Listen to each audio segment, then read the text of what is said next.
नमस्कार, कशा आहात सगळ्याजणी। चला तर मग आज कुठली रेसिपी आहे ते बघूया। आज भोपळा आहे। हा भोपळा माझ्याकडे आहे, तर तो भोपळा मी स्वच्छ पाण्याने धुवून घेणार आहे। मग मी भोपळ्यापासून आज रेसिपी बनवणार आहे। थोडासा किडलेला होता, तो पण कट करून घेतलेला आहे। तर चला तर मग आज भोपळ्यापासून काय रेसिपी बनवणार आहे ते बघूया। तर ह्या गोल गोल चकत्या करून घेतलेल्या आहेत। तर ह्याच्या चकत्यापासून मी लहान लहान फोडी करून घेणार आहे। बघा, बघू शकता।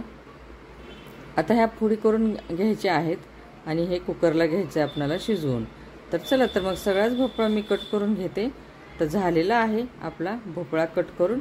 तर घ्यायचा आपल्याला कुकर घेतलेला आहे। आता हा कुकरमध्ये सगळा भोपळा आपला जे चिरून घेतलेले आहेत ना बारीक फोडी, त्या फोडी आपल्या सगळ्या कुकरला मस्त भरून घेऊया। आणि 1 वाटी पाणी घालायचं आहे अंदाजा। 1 वाटी पाणी घातलेलं आहे अंदाजानं। तर हे टोपण कुकरचं लावलेलं आहे। आता गॅसकडे जायचं आहे आपल्याला, गॅस चालू करायचा आहे आणि कुकर ठेवून द्यायचा गॅसवरती। तर झालेला आहे आपलं कुकर ठेवलेला आहे। फक्त 2 शिट्ट्या घ्यायच्या आहेत, एकदम मऊ शिजतो भोपळा। तर हे 2 शिट्ट्या झालेल्या आहेत आपल्या। कुकर काढून घेऊया। आता ह्याचा एक लसणाचा गड्डा, लसूण सोलून घ्यायचा आहे।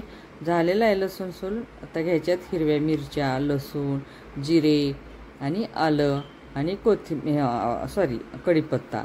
तर चला, झालेला आहे, घेतलेला आहे। आता गॅस चालू करायचा आहे, कढई ठेवायची आहे आणि कढईमध्ये त्या मिरच्याचे बारीक बारीक तुकडे करून आपल्याला भाजून घ्यायचे। बारीक तुकडे ह्याकरता करायचे की ते मिरची मोठी लांब असते ना, ते थोड्या प्रमाणात वाटायचं असेल तर मिरची वाटत नाही, म्हणून अशा बारीक तुकडे करून घ्यायचे।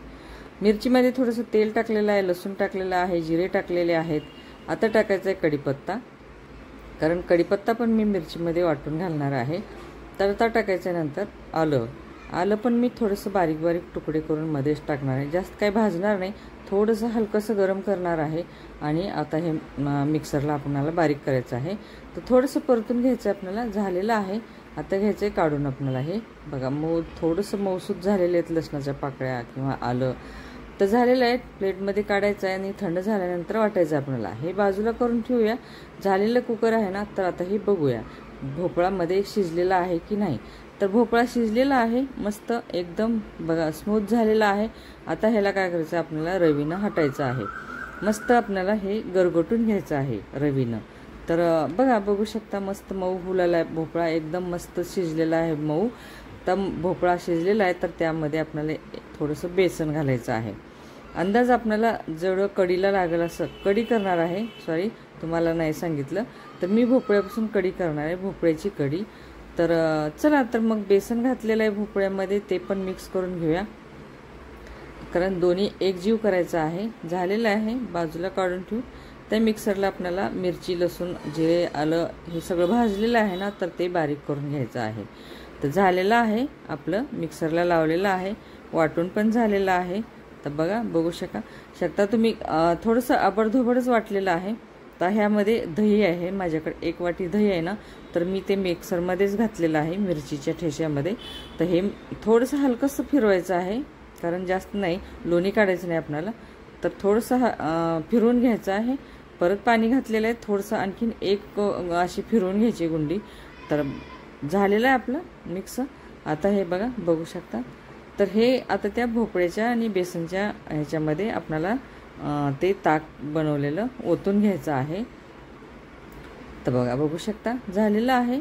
आता मिक्स करून आपल्याला ताक हे सगळं मिक्स करून घ्यायचं आहे। तर झालेलं आहे। तर ह्यामध्ये आपल्याला अर्धा चमचा हळद, छोट्या चमच्यानं अर्धा चमचा हळद टाकायची आहे, चवीपुरतं मीठ टाकायचं आहे आणि मिक्स करून घ्यायचं आहे। तर झालेलं आहे आपलं मिक्स करून, रवीनं मस्त हटवून घेतलेलं आहे। तर आता काय करायचं, आपल्याला फोडणीची तयारी करायची आहे। कढई ठेवलेली आहे, तेल ओतून घ्यायचं आहे। मस्त तेल गरम झालं की आपल्याला जिरी मोहरी टाकायची आहे। बघा, बघू शकता मस्त कढीपत्त्याचा तडका द्यायचा आहे आणि हळद आणि हिंग टाकायचं आहे। झालेलं आहे, आपली कढी मस्त ओतून द्यायची मध्ये आणि फिरवून घ्यायचं, कारण कढीला सतत फिरवलं पाहिजे। थोडंसं कुकरमध्ये पाणी टाकून ते सगळं हे करून फोडणीमध्ये ओतलेलं आहे। जेवढं तुम्हाला लागेल तेवढी कढी बनवू शकता, पाणी घालू शकता। तर अशा प्रमाणे मी घातलेलं आहे कढीमध्ये पाणी वगैरे। किती लागते आहे ते तुम्ही तुमच्या हिशोबानं तुम्ही कढी करू शकता। आता झालेलं आहे माझं, कशी झालेली कढी ते बघू शकता। आणि सबस्क्राईब करा, शेअर करा, कमेंट करा। तर बघा, चला झालेली आहे कढी आणि भात. संध्याकाळचं जेवण मस्त झालेलं आहे, हलकं फुलकं.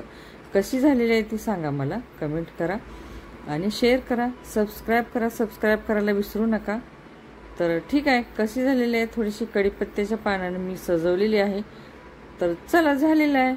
ठीक आहे ना, कढी आणि भात.